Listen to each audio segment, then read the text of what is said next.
So, what does it take to completely shatter a life of perfect sterile order? To take this brilliant mind, a mind forged in total isolation, and just plunge it into chaos and fire? Today, we're going to dive deep into the journey of Dr. Akiko Akiyama, a character whose entire reality is about to be taken apart piece by painful piece. Let's see how she's forged in flames. Right from the get-go, her story hits you with this chilling promise. This isn't just hinting at conflict, no. It's a flat-out declaration that healing is not on the agenda. Not yet anyway. The journey we're about to go on is all about reopening old scars and getting some new ones. But before we get to the new wounds, we've got to understand the life she had before, a life so protected it was practically scar-free. We start where Akiko starts, trapped.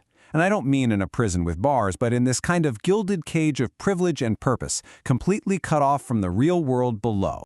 Her world is a place called Zenith. And look, Zenith isn't just a city. It's more of an idea, you know?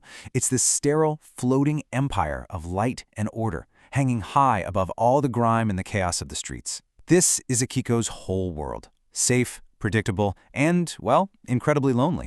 And inside this perfect little bubble, what does she do? She has this one, singular, brilliant focus, something called cognizant. And this isn't just your 9 to 5, you know? It's everything. It's who she is. She's creating this nanotechnology that can literally go into your brain and record your memories, all for the greater good of medicine, of course. It's a purpose that has totally consumed her. And you know, this isolation, it wasn't just about her work. Nope.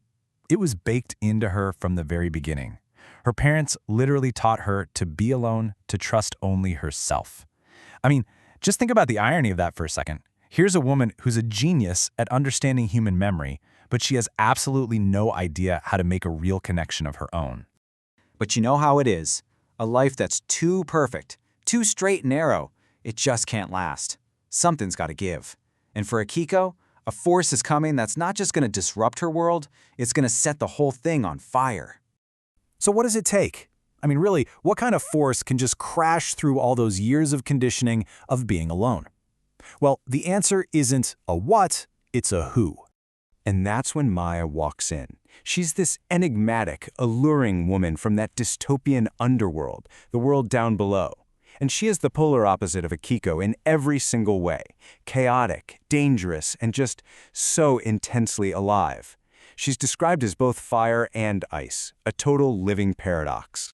And those aren't my words, those are Akiko's. That's what she thinks the very first time she lays eyes on Maya. The pull is immediate, it's magnetic. It makes absolutely no sense to her logical brain, and that's probably why it's so powerful. From that moment on, Akiko is completely hooked. So this magnetic pull, it just completely takes over. It becomes an obsession that overrides a lifetime of programming. And it leads her to make a choice that will not just redefine, but totally obliterate her entire existence. She chooses to follow Maya, to willingly step out of her cage and walk right into the chaos. I mean, just try to picture the whiplash. She's trading the quiet, predictable safety and the deep isolation of Zenith for the complete chaos, the danger, and, this is the key part, the real, messy human connection of the underworld. The sterile silence of her lab gets replaced by the roar of the streets. Her entire reality just gets flipped upside down. And of course, this new world plays by a whole different set of rules. Brutal rules. All her intelligence, her fancy doctor status from up top, it means absolutely nothing down here. Akiko, the brilliant doctor, is basically a newborn, struggling to navigate this world of mercenaries, secret plots, and tech conspiracies. Every single day is a fight to stay alive.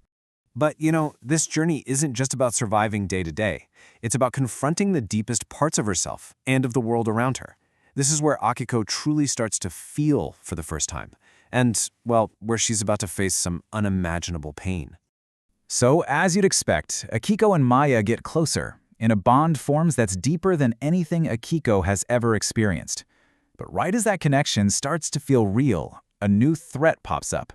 And this time, it's not some bad guy lurking in the shadows. It's something inside Maya herself, something literally in her blood that makes her a target. So what's the big secret?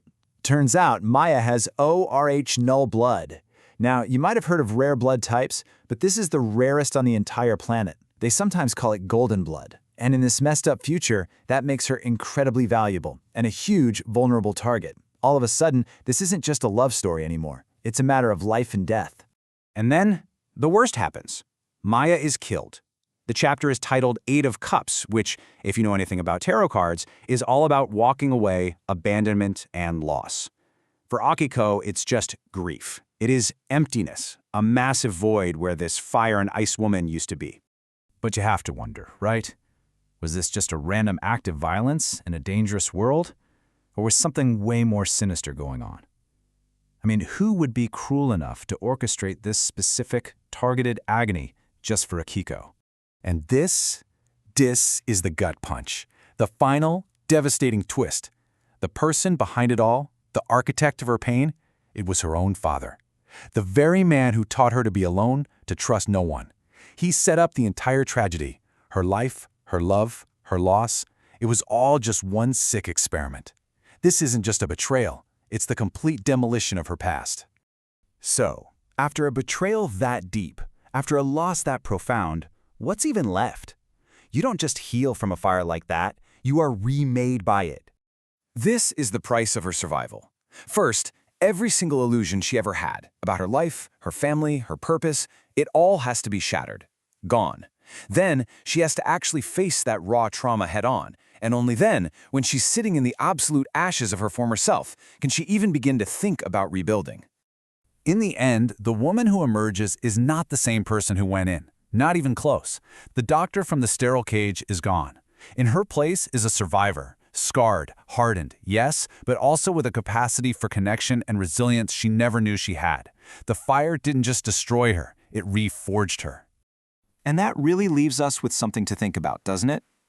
Akiko's journey shows us that sometimes the identities we build for ourselves have to be burned to the ground before our true selves can rise up.